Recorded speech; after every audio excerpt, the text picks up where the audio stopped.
Carlos Alcaraz shakes up the calendar with an unexpected decision. The Mercian listens to his body and prioritizes rest to arrive fresh at the US Open. The Toronto Masters 1000, July 27 to August 7, will be the major victim of the demanding tennis calendar, coming just 2 weeks after Wimbledon. While there had been talk of the Mercian having a chance to close the gap to the world number one, with confirmed withdrawals from Jannik Sinner, Novak Djokovic, and Jack Draper, Carlos Alcaraz himself is now set to join that list, according to Marca. Alcaraz has listened to his body and is prioritizing rest to be in the best possible shape for the US Open, the last Grand Slam of the season, which takes place from August 24 to September 7. Carlitos will return to training, physically, next week, but he doesn't plan to hit the court until Monday, July 28. He will travel to Cincinnati at the end of that week to play the Masters 1000 event before the New York Major, August 7 to 18. Chances of reclaiming number one at the tournament in Ohio. He'll be accompanied by coach Samuel Lopez, with Juan Carlos Ferrero resuming his role in New York. Both coaches were present at Roland Garros and Wimbledon.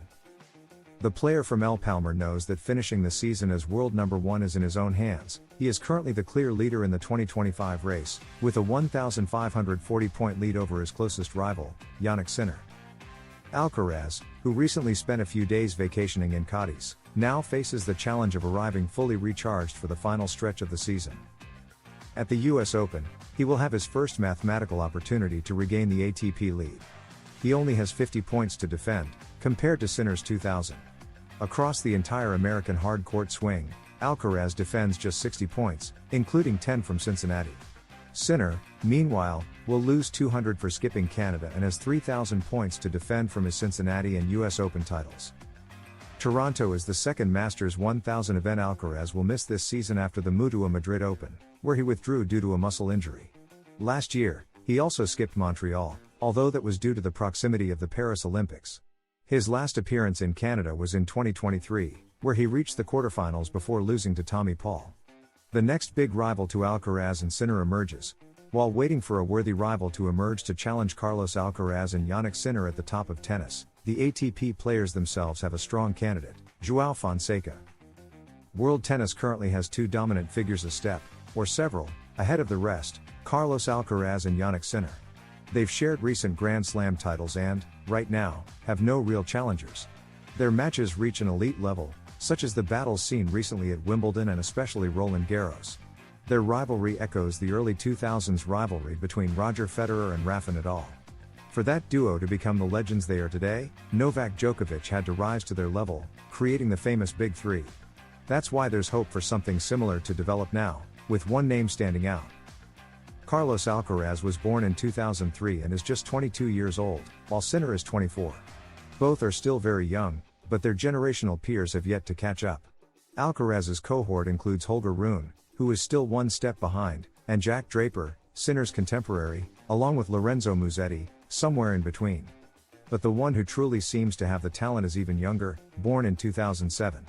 That's João Fonseca, who is about to turn 19. A breakout star who still needs to take the next step. Fonseca is still developing but has already shown flashes of brilliance this season. At the Australian Open, he made headlines by beating a top 10 player, Andrei Rublev, in the first round. He went on to win the ATP 250 in Buenos Aires. However, he's had some stumbles since then, even though his ranking has continued to climb, currently sitting at number 46, and expected to rise. Expectations for him are sky high. In fact, fellow players are the first to point to the Brazilian as the top name to watch and the most likely to form a new Big Three. As Australian Luke Saville said, everyone sees Fonseca as the next rival to Alcaraz and Sinner. It's Carlos and Jannik, and then a big gap before the rest. The key now is whether the young man from Rio can handle those expectations and live up to the massive potential. Alcaraz's US Open prep plan. He hasn't even picked up the racket yet. Pedro Fulana reveals Alcaraz's intentions for preparing on hard courts. The last image we have of Carlos Alcaraz is from the Wimbledon final, smiling from ear to ear despite losing to Sinner. The Spaniard was satisfied with the level of tennis he showed on London grass and saw the loss as a learning experience. Currently, Alcaraz is still on vacation, but the preparation tournaments for the US hard-court swing are just around the corner. Much has been said about the busy football calendar, but tennis is equally or even more demanding with its 12-day Masters 1000 events. The next one is in Toronto, but as journalist Pedro Fulana revealed on El Larguero, Alcaraz is expected to announce in the coming days that he will skip the tournament. He's still on vacation, hasn't picked up a racket, and isn't training yet, said Fulana, who follows the tennis circuit closely. The ATP Masters 1000 in Canada starts in a week, and if Carlitos hasn't trained yet and remains on holiday, it seems unlikely he'll show up. He's taken a relaxed approach after Wimbledon, with a focus on preparing for Cincinnati and then the US Open, Fulana added. So Alcaraz doesn't want to push his limits, nor do Djokovic or Sinner, who have both confirmed they'll skip Canada. In the coming days he'll make the final decision, but everything points to Carlos skipping Canada and heading straight to Cincinnati to prepare for the US Open, Fulana confirmed. After Wimbledon, former player and commentator Alex Corretja recommended rest for Alcaraz. I would never interfere with the calendar my friend Juan Carlos Ferrero and Carlos Alcaraz choose, but I hope he skips Toronto. I say that with all due respect and affection for the Canadian tournament. I think Carlos needs to recover from all this effort. And with good reason, Alcaraz has had a long run of matches. He's spent a month in London, won Queens, won Roland Garros, Monte Carlo, Rome, and was runner-up in Barcelona. All of that takes a toll, Corretja acknowledged. The Wimbledon 2025 final was a fierce battle between two of today's brightest stars. Jannik Sinner defeated Carlos Alcaraz in 4 sets, continuing his unstoppable rise. But minutes after the match, Nick Kyrgios posted a single-character tweet, an asterisk. For many, that little symbol spoke volumes. Speculation quickly followed, with many interpreting it as a suggestion that Sinner's victory was somehow tainted. Kyrgios is known for his controversial statements, and his relationship with Sinner has been particularly tense. He has repeatedly questioned the Italian's physical evolution, noting how Sinner went from cramping in long matches to now dominating them without signs of fatigue. Earlier this year, during a live stream, Kyrgios called it strange and raised eyebrows among fans and analysts. He also hinted that some players are doing things they shouldn't be doing, without naming names. This kind of vague accusation keeps him in the spotlight while avoiding direct legal consequences. Still, his comments were widely seen as a veiled doping accusation, especially targeting Sinner. While Kyrgios has never provided evidence, his words have cast a shadow of suspicion over the ATP. The asterisk was seen as an attempt to delegitimize Sinner's win, suggesting something suspicious happened behind the scenes. While no formal accusations have been made, the gesture sparked debate over transparency in tennis. During Roland Garros 2025, Kyrgios was even more blunt.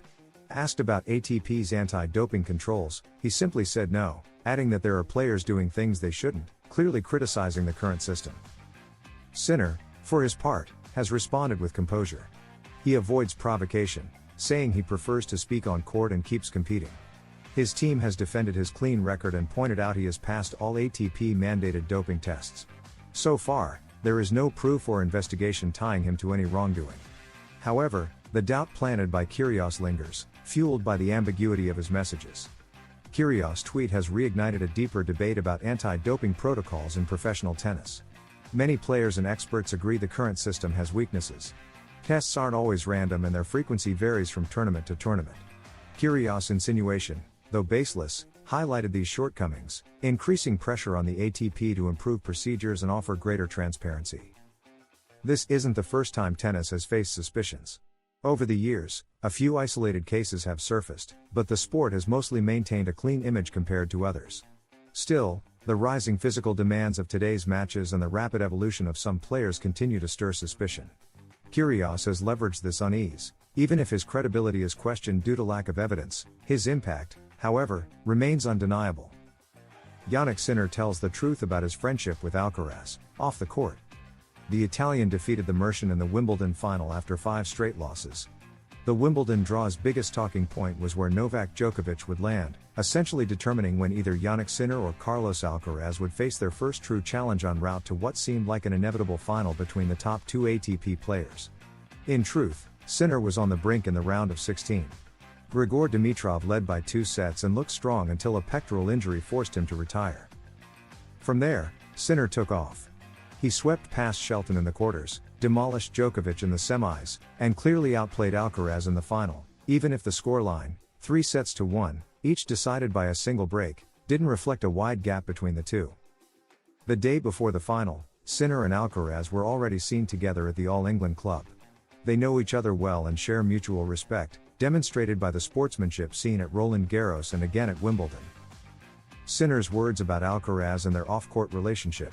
In his post-Wimbledon winners media tour, Jannik Sinner opened up to CNBC, among other outlets, about his relationship with Alcaraz.